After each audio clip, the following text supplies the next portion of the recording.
Day 2 of Florida State practice in the books. Another warm day, some cloud cover helping out the players at times. Pretty sharp day, I thought, overall for DJU. It maybe wasn't the smoothest first practice for him, but I thought he bounced back and looked really clean. Hit Keziah Holmes on a really nice pass out of the backfield.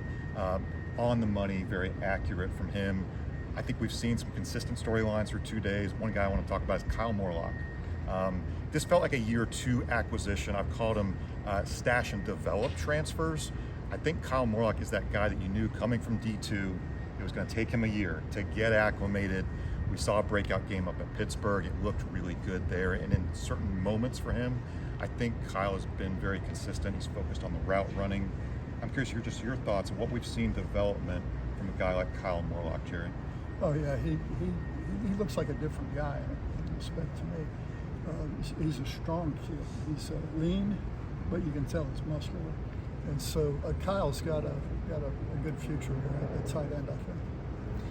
So practice a little bit different. Again, 2 fields. We got one outside, one under construction, one inside. So the staff is kind of breaking up. The Osceola guys will be kind of monitoring both fields. We'll go back and forth of what we saw, but you were inside for a lot. I don't have a lot of notes to pre-prompt a question, right? But impressions of what you saw inside today. Well, playing off your lead, DJU was a lot more accurate today, and that's always what happens. It seems, at practice, one day the defense kind of gets the better of it, and they respond. The offense will have a response, and they came out today.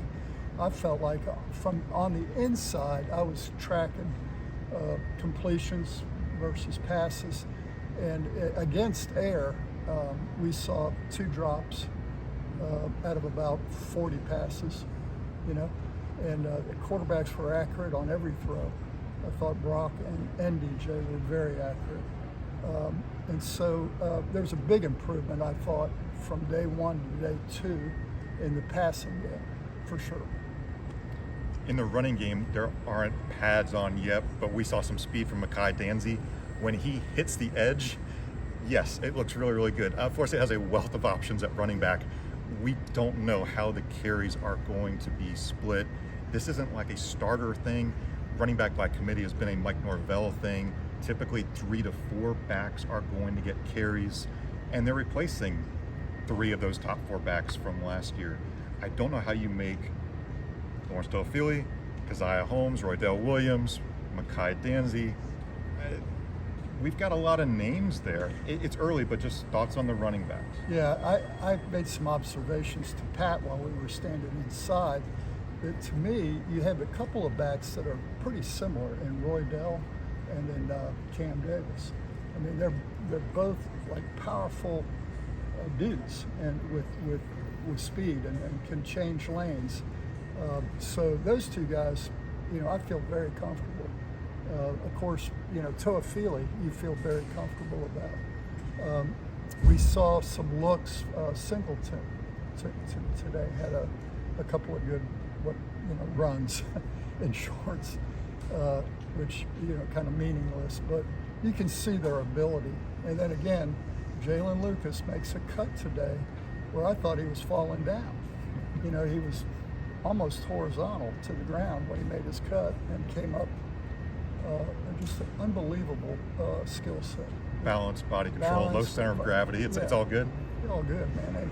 And when you look at him, you think, well, he's small, but he's not. When you look at him from his knees to his waist, I mean, that is a thick dude.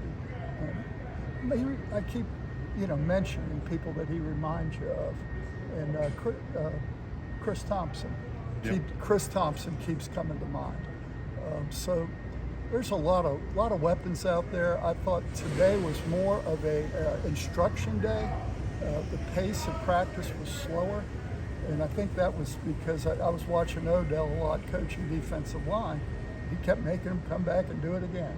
And so he wants precise foot movement and hand movement, and they just kept working on it until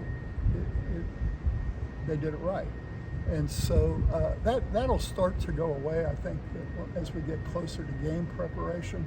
But right now is a time of instruction, and I think that's important. guys, this is our first impressions of day 2 on the Osceolas YouTube channel. We appreciate you watching. Again, we'll be back Wednesdays, Thursdays on the Osceola YouTube channel with a full show, Seminole Sidelines, 3 p.m. Eastern Time. You can watch the full staff kind of break down what we saw. Again, go to theosceola.com for stories, practice reports, observations, photos, video highlights. We know you want to see what we can see. We've got our cameras out there in those early periods to shoot. Again, for Jerry Kutz, the Osceola publisher, I'm Bob Ferrante. Thanks for watching the Osceola's YouTube channel. And please, if you're not subscribing, like, subscribe, help our channel grow. We'll keep doing these videos.